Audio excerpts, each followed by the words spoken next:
Olá pessoal, todos bem? Na aula passada nós comentamos sobre os princípios constitucionais tributários que fazem parte aí das limitações constitucionais ao poder de tributar. Na aula de hoje nós vamos trabalhar as exceções ao princípio da anterioridade do exercício ou não surpresa e o princípio da anterioridade nonagesimal. Se você gostar do conteúdo, você já pode deixar o seu like, se inscrever no canal e ativar o sininho para receber as notificações das demais correções ou aulas que estão por vir. Forte abraço, vamos lá!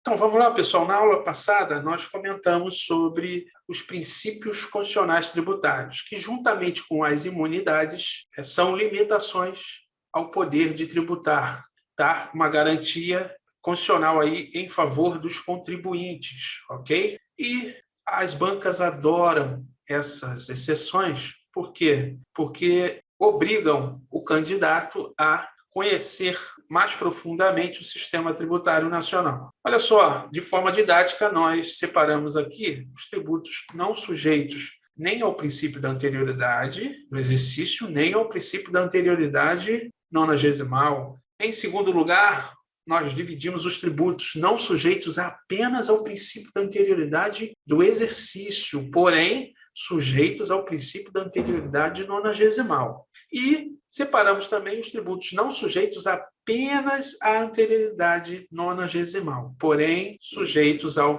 princípio da anterioridade do exercício, tá bom? Tudo que nós estamos falando aqui tem fundamento no artigo 150, parágrafo 1º da Constituição, ok? Eu aconselho que vocês façam um print dessa tela e procurem guardar ou memorizar esse tipo de informação para a sua prova, tá? Olha só, tributos não sujeitos ao princípio da anterioridade e nem ao princípio da anterioridade nonagesimal, olha só. O imposto de importação com a justificativa de que é um imposto extrafiscal, ou seja, regula a economia. O imposto de exportação com a mesma justificativa.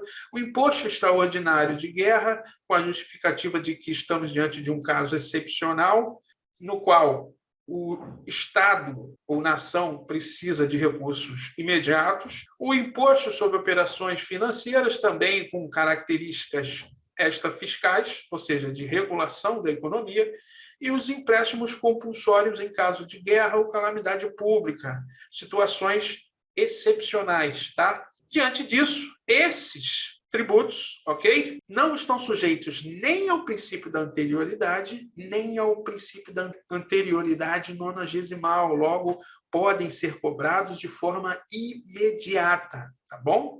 Agora, ó, os tributos não sujeitos apenas ao princípio da anterioridade do exercício, porém sujeitos ao princípio da anterioridade nonagesimal, olha lá, o imposto sobre produtos industrializados, o IPI, isso cai muito em prova, né? Ele pode ser cobrado após 90 dias da sua publicação, tá? As contribuições para a Seguridade Social, olha lá, também podem ser cobrados após 90 dias, não estão sujeitos ao princípio da anterioridade do exercício. A redução e o restabelecimento de alíquotas do ICMS monofásico sobre combustíveis e da CID dos combustíveis, tá? Com previsão, respectivamente, no artigo 155, parágrafo 4º, inciso 4º, a linha C, e artigo 177, parágrafo 4º, inciso 1, a linha B, ambos da Constituição Federal, tá? Eu posso reduzir e restabelecer, tá? Nesse caso, eu só tenho que observar os 90 dias, ou a anterioridade nonagesimal, não preciso observar o princípio da anterioridade do exercício, tá? Se liga que isso cai muito em prova. E, por fim, pessoal, os tributos não sujeitos apenas à anterioridade nonagesimal, porém sujeitos à anterioridade do exercício. E aí nós temos o imposto de renda.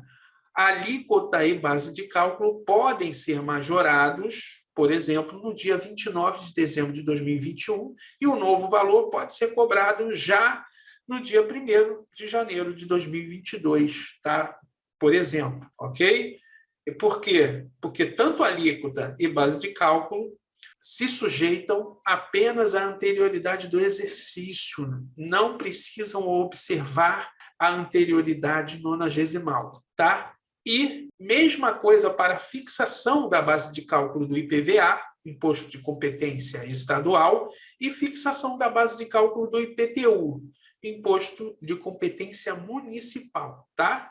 Olha só, por exemplo, se determinado Estado da Federação alterar a base de cálculo do IPVA em 29 de dezembro de 2021 e a lei entrar em vigor na data da sua publicação, o novo valor poderá ser cobrado já em janeiro de 2022. E aí nós estamos falando apenas de base de cálculo. E a alíquota? A alteração da alíquota do IPVA observa o princípio da anterioridade do exercício e anterioridade nonagesimal. Cuidado, tá? Apenas a base de cálculo. Por que, professor, que o Constituinte colocou essa regra apenas para a base de cálculo? Ora, os valores venais, né, dos imóveis e dos veículos automotores estão sujeitos ao princípio da oferta e da demanda, portanto, à economia, e podem variar conforme o exercício, né? E essa regra veio facilitar a que estados e municípios possam alterar a base de cálculo já no final do ano, tá bom? Então, se liga nessa regra que há uma certa coerência, ok? Olha só, já se determinado estado majorar a alíquota do IPVA na mesma data, essa alteração deverá respeitar a regra da anterioridade do exercício e da anterioridade nonagesimal, tá bom? A mesma coisa para o IPTU, tá, pessoal? A mesma coisa que os mesmos exemplos que eu dei aqui, apenas você raciocina como se fosse o ente, né, competente, o município, e o tributo, o IPTU, tá bom? Visto isso, vamos colocar em prática e fazer um exercício. Olha só. Olha lá, pessoal, questão da OAB, ano 2010.3, tá? Exame unificado, cobrado aí pela FGV. Vejam como isso é cobrado em prova. Ó.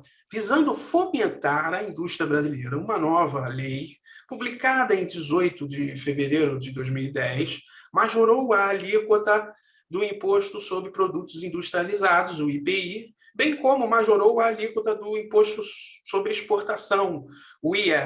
A partir de que data a nova alíquota poderá ser exigida para o IPI e para o IE? Então, pessoal, estão vendo como é que as bancas adoram a exceção? Dois tributos aí que possuem regras diferentes aqui no nosso esqueminha que nós montamos aqui para vocês poderem resolver essa questão, né? A regra é que os tributos observem os princípios da anterioridade do exercício e anterioridade nonagesimal. Entretanto, as bancas, em geral, gostam de cobrar exceções, né?